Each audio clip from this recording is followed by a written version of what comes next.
C'est l'heure du magazine du dimanche. Notre invité est aussi auteur d'un ouvrage. Il est installé. Le sujet du jour est le système de cousinage appelé ici le Sananguya. On va planter le décor avec ce reportage signé Didier Nguessan.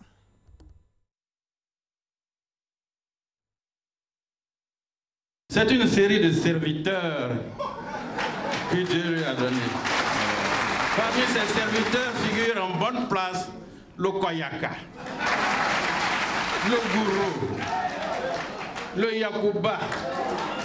Tout cela, toute cette cuvée a été donnée au Senufo pour le servir. Des pics lancés à l'endroit de ses alliés. Le décor est planté pour que s'exprime le Sanaguya, expression malinquée désignant les alliances interethniques et parentées à plaisanterie. C'était à l'occasion de la dédicace de l'ouvrage Sanaguya et processus électoral en Côte d'Ivoire, apport, leçons et méditation. Fruit de l'ONG Sanaguya et du groupe de recherche en analyse et théorie littéraire Gratel, l'ouvrage rassemble les actes du colloque du même nom tenu à l'université Félix Houphouët-Boigny en septembre 2015. Il présente le Sanaguya comme un outil permettant de prévenir et de gérer les conflits, garantissant ainsi la cohésion sociale. Nos cultures orales contiennent encore des vestiges susceptibles de nous amener à la cohésion sociale sans que un gourou ne prenne un couteau contre un malinké,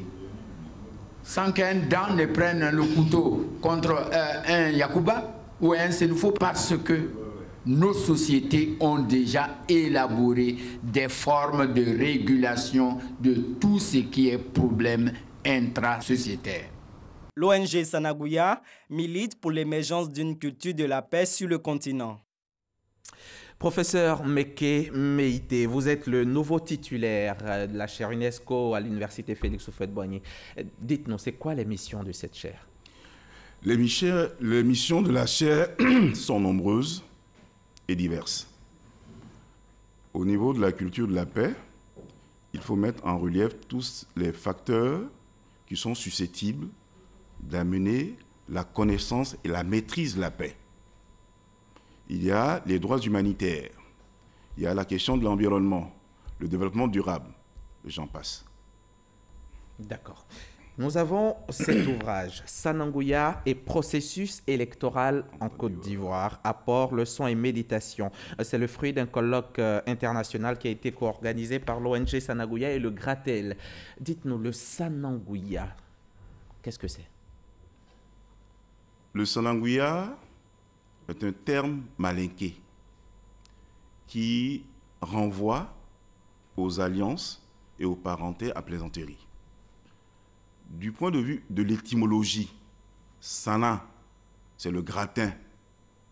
Lorsque vous le faites riz, là, dans la marmite. Lorsque vous faites cuire le riz, le fond, le gratin.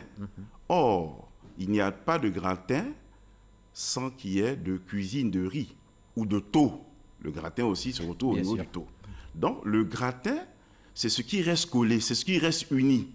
De là, la dénomination Sananguya, qui est justement tout ce qui peut être uni, tout ce qui peut être renforcé, tout ce qui peut être soudé. De là, la notion de Sananguya. Les alliés. Les alliés. Mais c'est quoi la relation entre le concept Sananguya et le processus électoral, en tenant compte, bien sûr, du titre de l'ouvrage? La relation est simple. En Afrique, toutes les élections aboutissent ou partent de conflits. Mais on se rend compte que lorsqu'on prend la peine de s'écouter, de se parler, on n'a pas besoin très souvent de se battre. De là, le principe du Sananguya, qui est une pratique ancestrale, qui existe dans d'autres sociétés bien longtemps avant que les démocraties viennent créer ce que nous allons appeler des distorsions, des dissensions entre les gens. Donc, la notion de Sananguya est un facteur positif pour nous, pour calmer un peu les tensions qu'entraînent les élections. 2020, c'est bientôt, c'est une année électorale en Côte d'Ivoire. Vous pensez qu'avec le Sananguya, on peut prévenir les crises électorales? Il le faut. Il ne faut pas attendre 2020 pour commencer. Nous n'avons pas attendu 2020 pour commencer. Depuis 2010, déjà, avec des sorties dans les lycées, dans les collèges, auprès de la société civile à Saïwa par exemple, nous avons indiqué et expliqué le fondement du Sananguya. Nous avons expliqué le fondement auprès de nos élèves, auprès de nos étudiants, pour qu'ils comprennent justement que l'allié est celui-là même avec qui vous devez fraterniser. Mais pour en parler, il faut savoir qui est ton allié. C'est ça le principe. De là, la nécessité de ce colloque-là, qui a eu lieu il y a quelques années, et dont les fruits sont dans ce livre. Et oui, ce colloque a abouti à cet ouvrage scientifique. Est-ce que cet ouvrage peut être considéré comme une réponse aux insuffisances de la tradition orale, dans la transmission, bien sûr, des connaissances? Bon, on ne pourra pas dire comme une réponse aux insuffisances. C'est un moyen qu'on a trouvé pour formaliser ce qui existe dans nos sociétés traditionnelles. Formaliser, rendre par écrit ce qui existe. C'est tout. On n'a pas inventé la boussole. On a seulement essayé de codifier l'existant à travers ce colloque, à travers les panélistes, à travers tous ceux qui ont bien voulu participer à ce colloque. Et c'est le lieu de remercier tous les partenaires qui nous ont soutenus. Et c'est un ensemble d'universités, l'université Félix Houphouët-Boigny, l'université de Korogo, l'université d'Alois et l'université Louis Montesquieu. Voilà. D'accord. Et ça remonte à quand, dites-nous? Ça remonte à quand, le jeu des alliances? Le jeu des alliances remonte bien plus loin que le XIIIe siècle. Mais c'est au XIIIe siècle, avec la charte de Kouroukan-Foucan, qu'on a un élément de codification en son article 7. L'article 7 de la charte du Mandé, ou Mandé d'Alican, dit ceci. À l'époque de Soundiata. À l'époque de Soundiata, dit que il faut fraterniser avec le Sanangou, il faut faire des choses avec le Sanangou. Mais lorsqu'on lit le texte de Djibril Tamsir Niagne, qui est Soundiata ou l'épopée Mandingue, on comprend déjà que ça existait bien avant que Soundiata naisse. Je donne l'exemple simple, ceci. Lorsque le chasseur Traoré tue le buffle de dos et qu'on lui dit, parmi cette assemblée de jeunes filles, choisissez celle qui vous revient. Et il choisit la plus laide. Il choisit la plus laide, qui est la mère de Soundiata, qui est une connaît de l'irréalité que cela provoque au cours de l'assemblée. Voici, entre autres éléments, mais on ne veut pas simplement dire du point de vue scientifique qu'il s'agit de l'époque de Soundiata. Parce qu'ailleurs, en Afrique, le Sananguya existe bien. Voilà. C'est-à-dire ce n'est pas spécifique à la Côte d'Ivoire, ce n'est pas spécifique à une zone donnée. En Afrique de l'Ouest, en Afrique centrale, ça peut exister. Au Sénégal, au Burkina Faso également. Bien entendu. D'accord, mais il y a quand même des sociétés méconnues du Sananguya, là où ça n'existe pas du tout. Bon, le terme « ça n'existe pas » n'est pas exact. La forme... Il faut dire « méconnu », c'est-à-dire on n'en parle pas assez. D'accord. En Côte d'Ivoire, on fait tous référence, on pense que chez les Bété, ça n'existe pas. Au fond, ça existe. Une étude de l'UNESCO montre que chez les Guébiers, il y a cette forme de Sananguya qu'on appelle le Ménon. D'accord. Voilà. Et comment ça se pratique, le Ménon? Le Ménon, c'est une alliance entre deux ou plusieurs alliés et qui est basée sur des interdits. Comme partout ailleurs, ce sont des interdits. Et ces interdits permettent justement de réguler, de ne pas aller au-delà de ce qu'il ne faut pas faire. D'accord. Voilà. Donc l'alliance en elle-même est caractérisée par des interdits. Forcément. Des mariages, par exemple, qui sont interdits entre alliés. Il y a des mariages qui sont interdits entre alliés parce que dans la cosmogonie, on dit qu'il ne faut pas que le sang soit versé. Et le mariage, il peut avoir des frictions. Ce qui dit friction dit possibilité d'écart. Qui dit écart, donc le sang peut... Il peut y avoir du sang. Voilà. D'accord. Les Yakuba sont alliés des Sénoufos. Oui. Les Sénoufos sont alliés des Koyaka. Oui. Leurs propriétaires. Oui. Est-ce à dire que les Yakuba et les Koyaka sont des alliés? Bien entendu. L'allié de mon allié. L'allié de mon allié est mon allié. Le Yakuba et le Koyaka viennent du même groupe ethnique. C'est des gens du Mandé. Mandé du Nord, Mandé du Sud. Oui. À partir de cet instant, nous dominons tous les deux le Sénoufo, le pauvre Sénoufo, qui est à notre service. Voilà. Il y a beaucoup là sur les caméras. On va vous couper à l'antenne. Il faut qu'ils sachent la vérité. Si on leur appelle dit, il faut qu'ils sachent que leur propriétaire, c'est bien nous. Et nos cousins, les Yakuba. Ce n'est pas qu'ethnique, c'est aussi patronymique. Effectivement. Il y a les Traoré qui sont alliés des Koné, Koné. par exemple, les Touré c'est avec les Bamba. Les Bamba. Il y a les Fofana et les Silla. Et les Diaby avec les Silla, ainsi de suite, les Touré, les Bamba, ainsi de suite.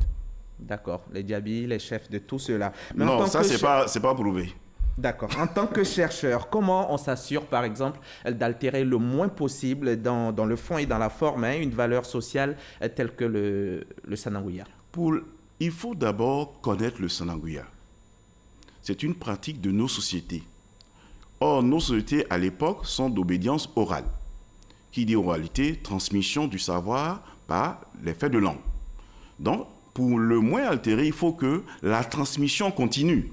Les gens de notre génération savent tous que les sénophos, depuis belle lurette, ont été faits pour nous servir.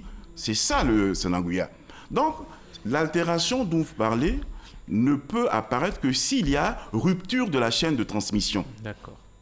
Et c'est pour assurer tout ça qu'il existe aujourd'hui ce genre d'ouvrage. Il existe cet ouvrage et bien d'autres. Et bien d'autres. Voilà. C'est pour cela que je dis ce genre d'ouvrage. Et puis, est-ce que vous pensez que le Sananguya peut être appliqué dans nos tribunaux pour résoudre les litiges dans la société moderne?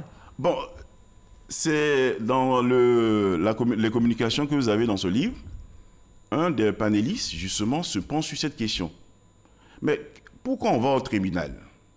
Parce que c'est la forme moderne de règlement de conflits, la forme moderne. Mais cette forme moderne ne s'applique pas toujours à nos réalités.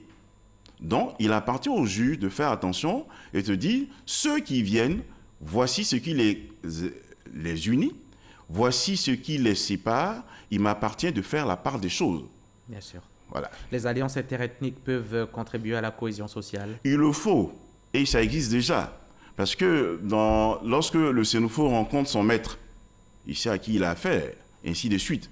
Et il n'y a pas que l'aspect malinqué qu'il faut faire prévaloir. En pays à Caen, la formulation est tout n'en paix, c'est-à-dire singulièrement le tout paix, qui existe dans le groupe à Caen entre le Baoulé et l'Agni, entre le Dida et la Baie, entre la Izi et la Ladjan, et j'en passe.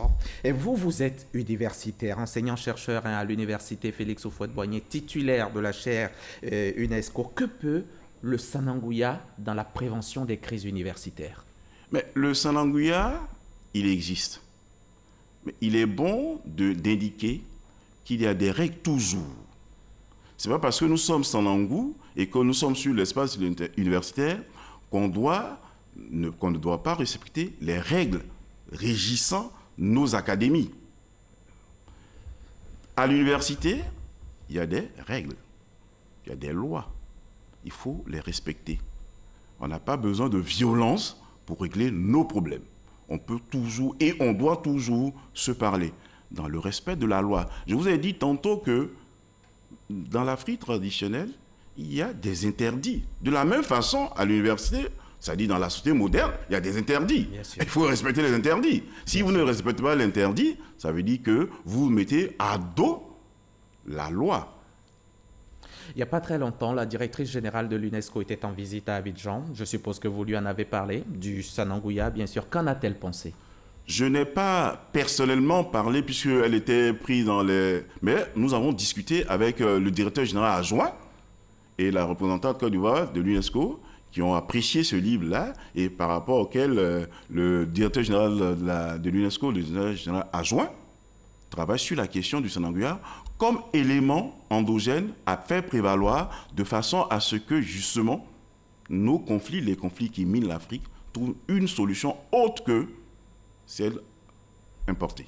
Et puis je sais que l'un de vos rêves, c'est qu'on introduise ces mécanismes endogènes dans les curricula des enseignements des universités, voire même dans le système scolaire. Merci.